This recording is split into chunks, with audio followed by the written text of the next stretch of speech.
Nama saya Citra Widya dari kelas PT IKB dengan NIM 200209500001.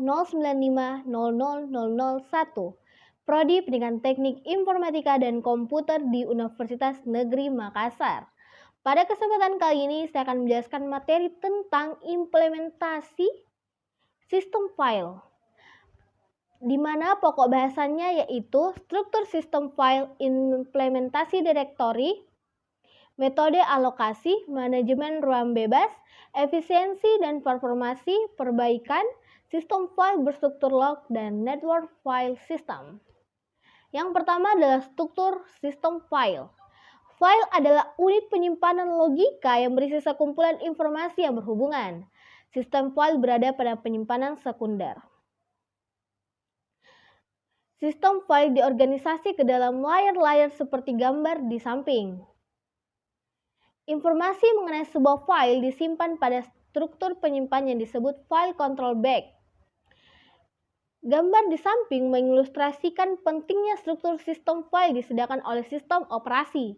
Pada saat membuka file dengan menjalankan perintah open, blok-blok dari struktur direktori disimpan pada struktur direktori di memori dan mengubah file control block. Pada saat membaca file dengan menjalankan perintah read, indeks yang dibaca dicari lokasi blok pada disk melalui tabel open file yang berada di memori. Selanjutnya adalah implementasi direktori. Implementasi direktori menggunakan daftar nama file linear dengan pointer ke blok data. Hal ini berdampak pada pemrograman yang mudah tetapi memerlukan waktu yang lama untuk eksekusi. Untuk mempercepat waktu eksekusi digunakan tabel hash berupa daftar linear dengan struktur data hash. Dengan struktur data hash akan mengurangi waktu pencarian direktori, tetapi struktur hash mempunyai risiko bertabrakan apabila terjadi situasi di mana dua nama file hash yang berbeda berada pada lokasi yang sama. Struktur hash berukuran tetap. Selanjutnya adalah metode alokasi. Metode alokasi berhubungan dengan bagaimana blok-blok pada disk dialokasikan untuk file. Terdapat beberapa metode alokasi, antaranya adalah alokasi berurutan atau contiguous allocation, alokasi berhubungan atau linked allocation, dan alokasi berindeks atau indexed allocation. Yang pertama, alokasi berurutan atau contiguous allocation.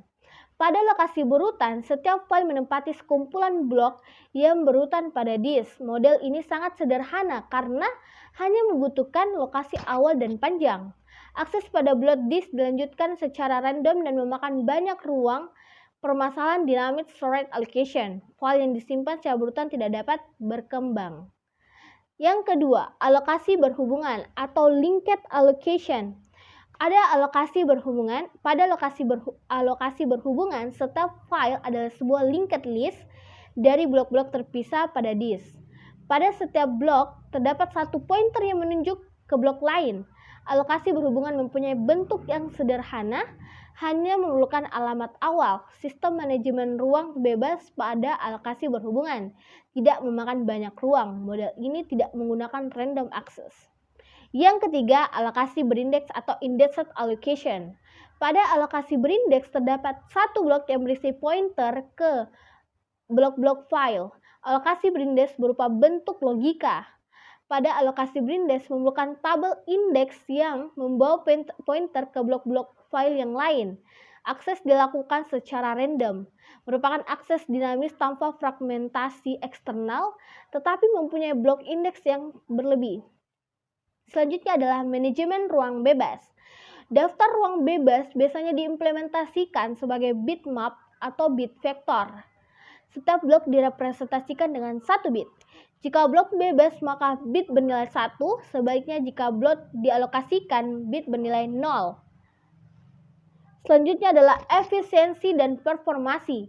Efisiensi penggunaan ruang disk tergantung pada alokasi disk dan algoritma direktori, serta tipe data disimpan pada entry direktori dari file.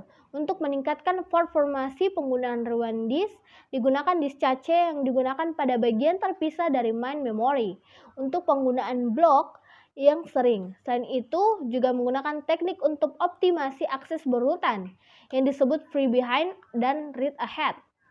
Teknik untuk optimasi akses berurutan untuk meningkatkan performasi PC juga dapat menggunakan bagian tertentu dari memori sebagai virtual disk atau RAM disk. Selanjutnya adalah perbaikan. Untuk memperbaiki sistem file dilakukan dengan memeriksa konsistensi dengan cara membandingkan data pada struktur direktori dengan blok data pada disk dan mencoba memperbaiki inkonsistensi. Selain itu juga dapat menggunakan program sistem untuk backup data dari disk ke penyimpanan lain, floppy disk dan atau magnetic tape. Perbaikan akan recover, menghilangkan file atau disk dengan restoring data dari backup.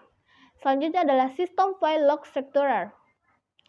Sistem file log structurer atau journaling menyimpan semua update ke file sistem sebagai transaksi. Semua transaksi ditulis ke log.